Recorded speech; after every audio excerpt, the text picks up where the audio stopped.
तो दोस्तों आज आपके साथ हैं सिविल कोर्ट में जो हमारे और आपके जन्म से पहले से कार्यरत थे। मतलब उस समय इनकी ज्वाइनिंग हुई थी। हमारे चाचा जी लगते हैं, पड़ोसी हैं और बचपन से ही हम इनके आंगन में खेले भी हुए हैं। तो आज आपको ये बहुत अच्छे से बता सकते हैं कि जो जितने भी प्रकार के पोस्ट अभी वर्तमान समय में निकले हैं सिविल कोर्ट में, जैसे कि आपको कलर की भर्ती निकली हुई है, चपरासी की निकली हुई है, आपको स्टेनोग्राफर की निकली हुई है और आपको डिपोजिशन राइटर की निकली हुई है। तो सबसे पहले हम लोग चाचा जी का परिचय लेंगे। अभी वर्तमान में तो ये मतलब रिटायर हो चुके हैं, लेकिन अब इन्हीं से पहले इनका परिचय ले लेते हैं तो अच्छा रहेगा। मेरा नाम नित्यानंद मिश्र है। मैं मधुबनी डिस्ट्रिक्ट का रहने वाला हूँ और व्यवहार न्यायालय बिटिया में मैं सहायक के पद पर पदस्थापित था। मेरी बहाली 1976 के जनवरी में हुई थी और मैंने 2009 में अगस्त महीना में अवकाश प्राप्त किया हूँ, रिटायरमेंट हो गया हूँ। मैं वर्तमान में बेतिया में ही रह रहा हूँ। तो आपने परिचय सुन लिया है। 1976 में ही इनका बहाली हो गया था और अभी बेतिया में अपना घर है, पड़ोसी हैं हमारे चाचा जी। तो अच्छे से हमारी जान पहचान है। और अब जो भी आपके मन में क्वेश्चन था, बहुत सारे लोग का कमेंट आया था, क्योंकि इससे पहले हमने एक सहायक जो थे पहले, जो ज्ञानेंद्र सर, उनका इंटरव्यू लिया था। उसके बाद बहुत सारे क्वेश्चंस आए थे, तो उनसे भी अच्छी तरीके से ये बता सकते हैं। तो चलिए सबसे पहले हमने ये तो जान लिया कि इनका जो बहाली है 1976 में हुआ था, तो उस समय क्या सैलरी रहती थी वो जानते हैं अभी सबसे पहले, क्योंकि काफ़ी इंटरेस्टिंग बात है कि उस समय क्या वेतन मिला करता होगा 1976 के समय में। तो वो चाचा जी पहले बताएंगे। 1976 में बेसिक पे यानी प्रारंभिक पे 220 रुपया था, 10 रुपया मेडिकल और 10 रुपया डीए मिलता था। महंगाई भत्ता मिला करके 240 रुपया हम लोगों को मिलता था उस समय में। देखिए, जैसा कि चाचा जी बता रहे हैं कि जो भी क्वेश्चन है वो लोग कर सकते हैं, क्योंकि सबसे बड़ी बात है कि अभी वर्तमान में ये कार्यरत भी नहीं है। और आप कोई भी कमेंट करेंगे, आगे भी हम लोग चाचा जी से बात कर सकते हैं, कोई दिक्कत नहीं है। तो आप लोग ज़्यादा से ज़्यादा कमेंट करिए, लाइक करिए वीडियो को और लोगों तक पहुँचाइए, क्योंकि आपके जैसे बहुत सारे लोग हैं जिनके मन में बहुत सारे सवाल होंगे।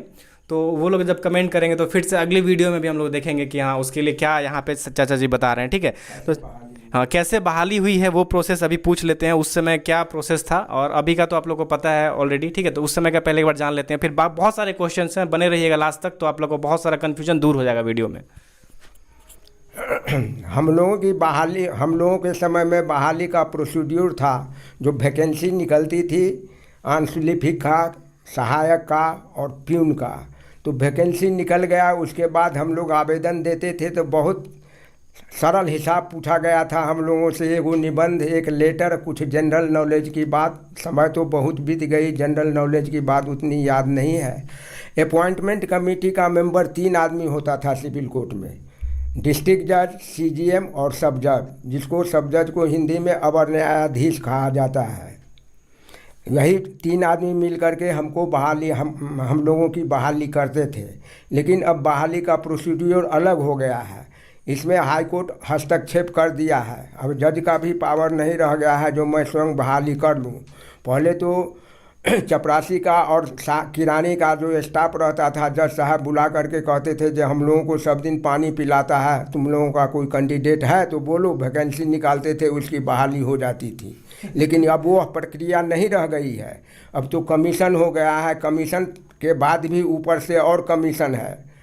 उसके साथ ही सर्विस में सिविल कोर्ट में आ सकते हैं व्यवहार न्यायालय। इसका व्यवहार न्यायालय जो है तो इसका शाब्दिक अर्थ व्यवहार न्यायालय है। यहाँ बदमाश आते हैं, चोर आते हैं, लुटेरा आते हैं, डकैत आते हैं, इंसान आते हैं, बहुत प्रकार के आदमी आते हैं। लेकिन इसका नाम व्यवहार न्यायालय क्यों पड़ा?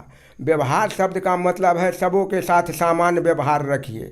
जो त्रस्त है उसके साथ भी व्यवहार अच्छा रखिए और जो बदमाश है उसके साथ भी व्यवहार अच्छा रखिए। तो सही बात है, जैसे कि चाचा जी अपनी एक्सपीरियंस बता रहे हैं ऑलरेडी, आप लोग को अच्छा भी लग रहा होगा। तो सबसे पहले जानते हैं कि क्या माहौल रहता है, भले ही आप किसी पोस्ट पे ज्वाइन करें व्यवहार न्यायालय में यानी कि सिविल कोर्ट में। वैसे तो ये कलर के पद पे थे, यानी कि सहायक के पद पे, जो अभी 3525 पदों पे वर्तमान में भर्ती भी निकली हुई, सबसे ज़्यादा C2C की है। तो उसी पोस्ट पे थे भी, तो ज़्यादा बेटर बता सकते हैं कि क्या स्टेटस रहता है, इज्जत कितनी रहती है कोर्ट के अंदर, समाज में क्या इज्जत मिलता है, ये सारी बातें जान लेते हैं। और सबसे पहले ये जानेंगे कि अंदर वहाँ पे क्या रिस्पेक्ट है, कलर के पोस्ट पे जो वहाँ पे कार्यरत हैं उनकी क्या अलग पहचान है वहाँ पे। वहाँ पर सहायकों की टेबल ट्रांसफ़र हर 3 साल पर होता है। सिविल कोर्ट में व्यवहार न्यायालय में कर्मचारियों को बहुत तत्परता से काम करना पड़ता है। जिस समय में हम लोगों की बहाली हुई थी उस समय में 1 महीना पर हाई कोर्ट के पास स्टेटमेंट भेजना पड़ता था, जो अमुक पदाधिकारी इतना काम किए, अमुक पदाधिकारी इतना काम किए। जितने जुडिशियल अफसर थे उनको काम का लिमिटेशन है, जो इतना काम महीना में आपको करना है, इतना जजमेंट देना है, इतना गवाही लेना है, इतना बेल मैटर सुनना है, इतना चार्ज फ्रेम करना है। उसी के मुताबिक जब अफसर बहुत काम करेंगे तो ऑटोमेटिक है उनके सहायक जो है उनको काम करना ही होगा। तो सिविल कोर्ट में काम का जामबारा बहुत भारी होता है। आज का काम अगर आज संपादन नहीं हो जाएगा तो कल वह दूसरा बोझा बन जाता है। इसीलिए हम लोग अपने पीरियड में रात में 8-8 बजे रात तक मोमबत्ती जला करके काम करते थे ताकि आज का काम आज संपादन हो जाए। लेकिन अभी के समय में मैं नहीं बता सकता हूँ। मुझे रिटायर किए हुए हम 1909 में रिटायर कर गए, इसीलिए उसके बाद से हम प्रक्रिया नहीं बतावेंगे। लेकिन इतना बता सकते हैं जो हमारी क्या कहते हैं, जो इलेक्शन ड्यूटी हो गया था, हम धनहा ठकराहा में गए थे और डकैत हमसे मिलने के लिए आया। सभी भयभीत हो गए।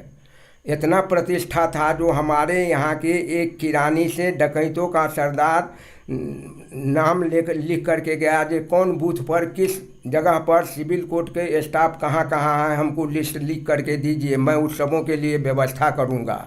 तो इतना जिसका इज्जत इतना है, डकैत होकर के जो इतना इज्जत करता था, तो वह साधारण आदमी के लिए क्या कहना है।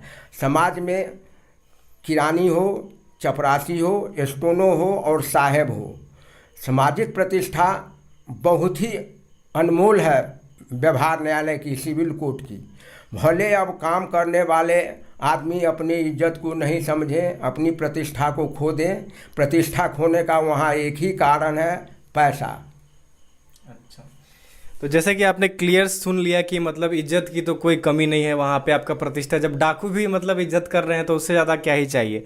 और एक और क्वेश्चन है, जैसे कि आपको मैं बताना चाहूँगा कि जब उस समय बहाली हुई थी तो इंटरव्यू में क्या प्रश्न पूछे गए थे सहायक के लिए। बाद में चपरासी वाला भी पूछेंगे क्योंकि इनको चपरासी के प्रश्न भी एक्सपीरियंस है थोड़ा बहुत कि क्या पूछा जा सकता है आप लोगों से, वो भी जानेंगे। तो सबसे पहले इज्जत की तो बात आपने जान ली कि कितना प्रतिष्ठा आपको मिल सकता है, तो उसके बारे में थोड़ा बता दीजिए। इंटरव्यू में क्या क्वेश्चन पूछे जा सकते हैं? हमसे आपसे क्या पूछे गए थे वही उसी के संबंधित आगे भी पूछे जाएंगे। हम लोगों से पूछा गया था एक निबंध, किसी चीज़ पर, कोई अब उतना याद नहीं है, किसी चीज़ पर निबंध लिखना था और एक दरखास्त आवेदन या आवेदन टाइप का लिखना था।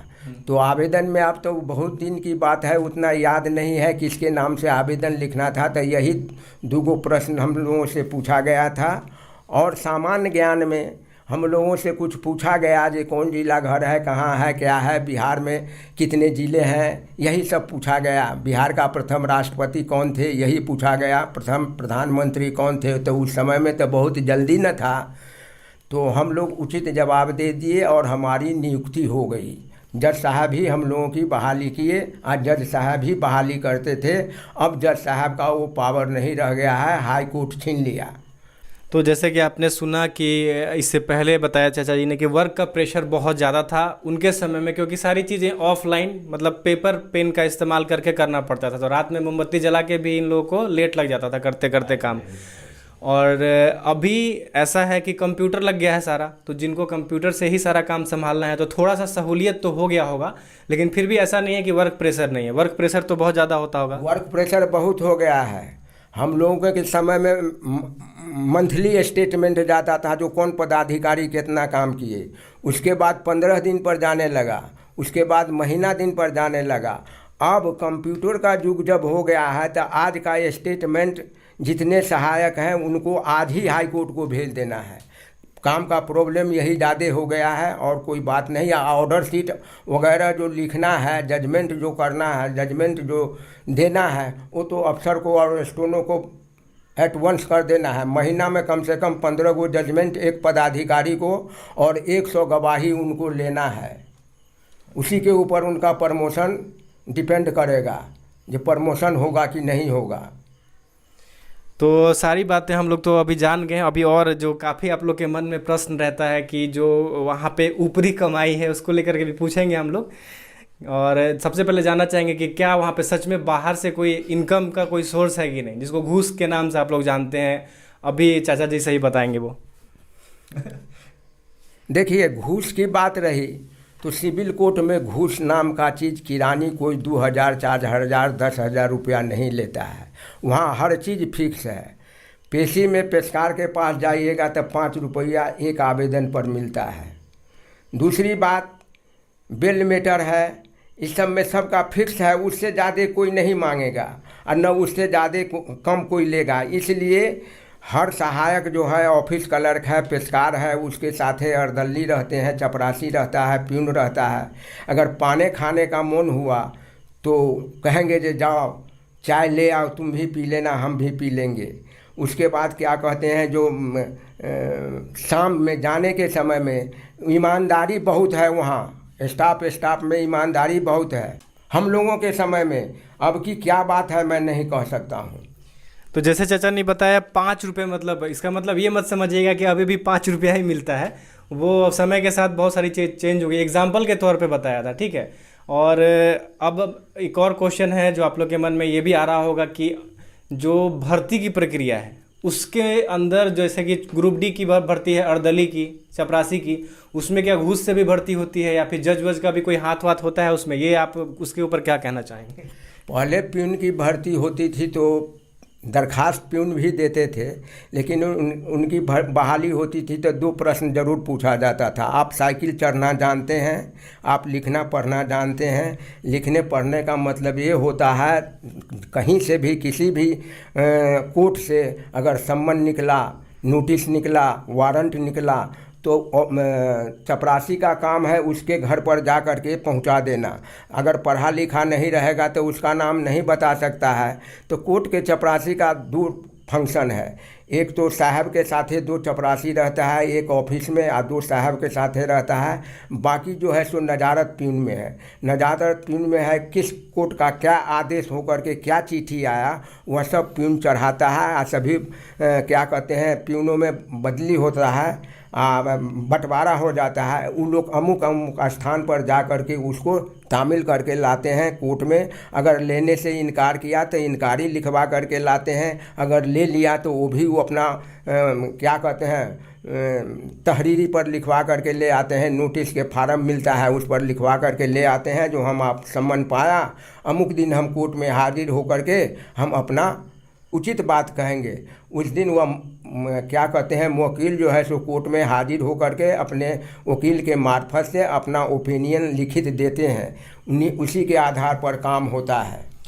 तो मतलब जैसे कि कोई प्यून है, चपरासी है कोर्ट में, हाँ, तो उसको जैसे कि बहुत लोग क्वेश्चन कर रहे हैं कि क्या झाड़ू पोछा भी वहाँ पे काम करना पड़ता है, चाय पिलाना भी पड़ता है क्या? चाय तो ला करके पिलाना ही होगा। बनाना तो नहीं पड़ता है ना? बनाना डेरा पर पहले बनाया जाता था। पहले के ज़माने में साक्षर नहीं थे, बुड़बक सबको बहाल करता था।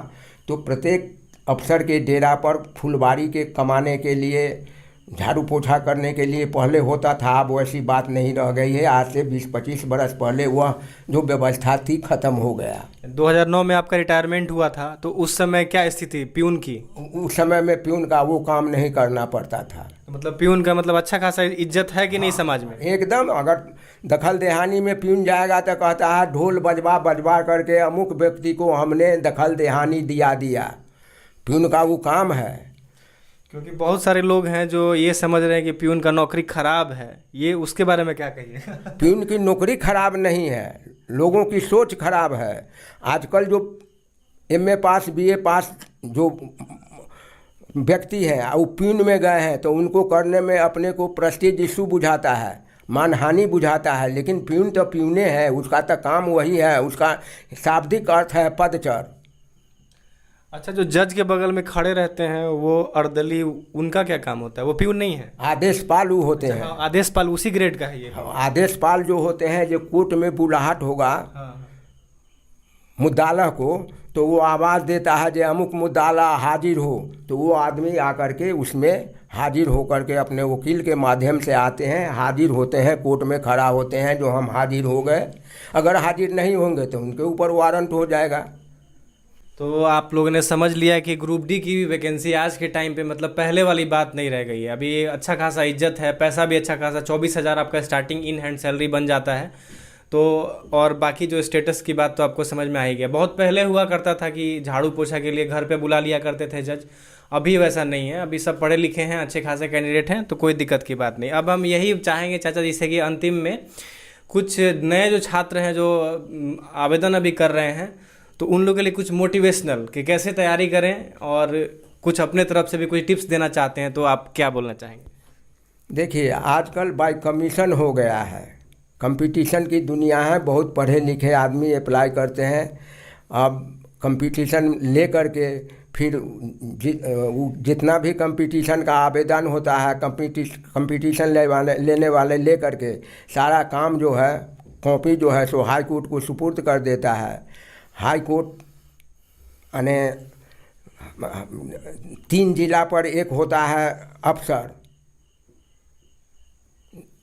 जो 3 जिला को हाई कोर्ट में जो 3 जिला को एक अफसर देते हैं, उसको हम शायद भूल रहे हैं, क्या कहते हैं, एरिया, हाँ, उनके पास जाता है, वही सिलेक्शन करते हैं। अब चीफ जस्टिस का उस पर कुछ आदेश होता है कि नहीं होता है, ये मैं नहीं कह सकता हूँ, लेकिन वही जज जो है सो सब कुछ बना करके डिस्ट्रिक्ट जज को भेजेंगे और उसके बाद नियुक्ति होती है।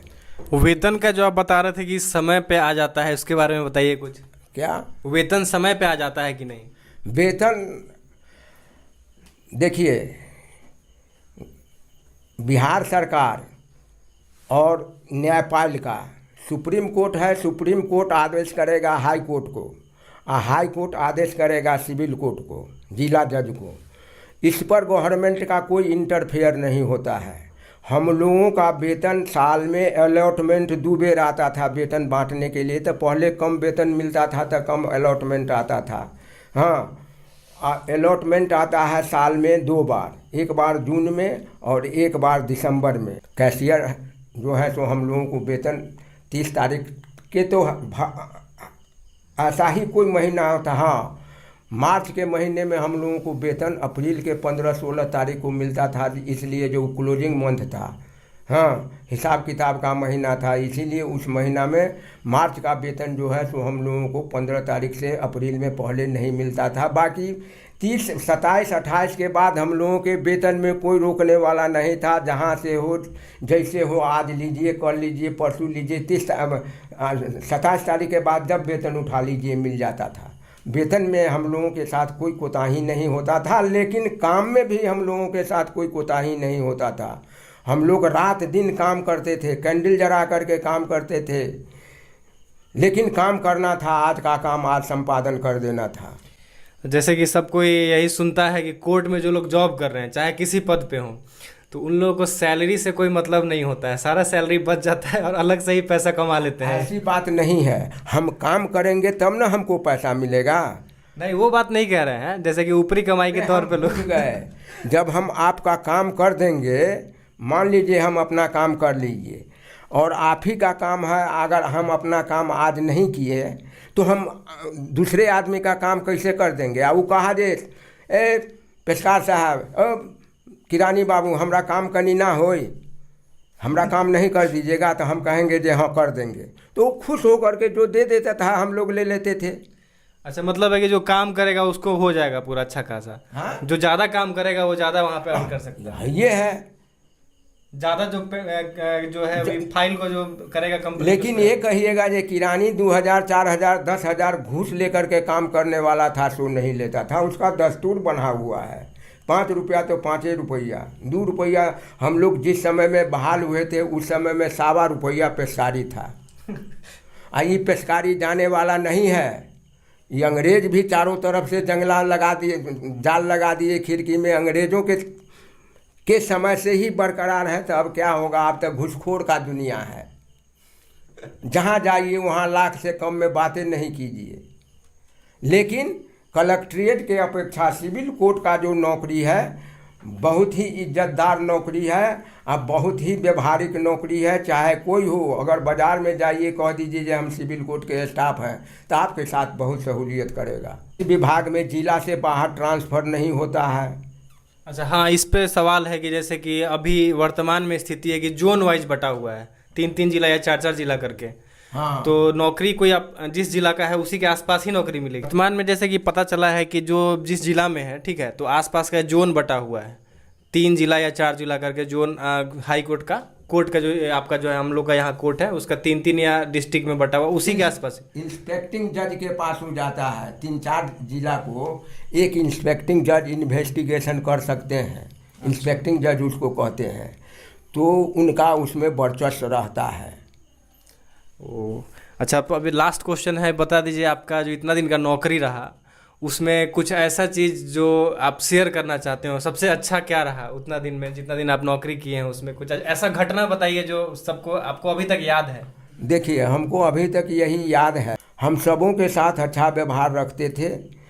हम जब रिटायर किए तब हमको श्रीमद् भागवत खरीद करके स्टाफ दिया। उसके बाद कहते हैं रामचरितमानस दिया, सुख सागर खरीद करके दिया। जब हम अपने कुर्सी के नज़दीक जहाँ जहाँ जाते थे वहाँ वहाँ कृष्ण भगवान का, गोपाल जी का मूर्ति वहाँ पर हम ऊपर में कुर्सी के ऊपर में रखते थे। तो सब जानता था कि ये धार्मिक प्रवृत्ति का आदमी है। हम रिटायर कर गए हैं तो वो लोग हमको जो खरीद करके दिया उसका सदुपयोग करते हैं, दुरुपयोग नहीं करते हैं। आखिर वो लोग कुछ आस्था से हमको पुस्तकें खरीद करके दी तो हम उसका अध्ययन करते हैं, उन पालन करते हैं। और नौकरी करने के बाद सबसे बड़ी बात है जो हम अपने आत्मा में शांति और संतोष को कायम कर लिया। कहाँ भी 220 रुपया और कहाँ 30,000। अब भी हमारा पेट नहीं भरेगा तो भीख मांगने से पेट भरेगा? नहीं भरेगा। इसीलिए 2 चीज़ को अपना लीजिए। आयो बंधु, जितने बंधु आप सिविल कोर्ट के हैं वो सबको हम कहते हैं यही आदेश देंगे, सब तो हमसे जूनियर होइएगा। शांति और संतोष दोनों को अपना लीजिए, बस आप आगे बढ़ते चले जाइएगा। ठीक है, तो बस यही बताना था आप लोगों को। और फिर अगली अगर मीटिंग होगी, चाचा जी फिर से आएंगे तो आप लोग का कमेंट रहेगा तो हम जरूर बुलाएंगे और अगली बार फिर से हम लोग बातचीत करेंगे। तो फिर यहीं तक, नेक्स्ट वीडियो तक के लिए फ्रेंड्स धन्यवाद।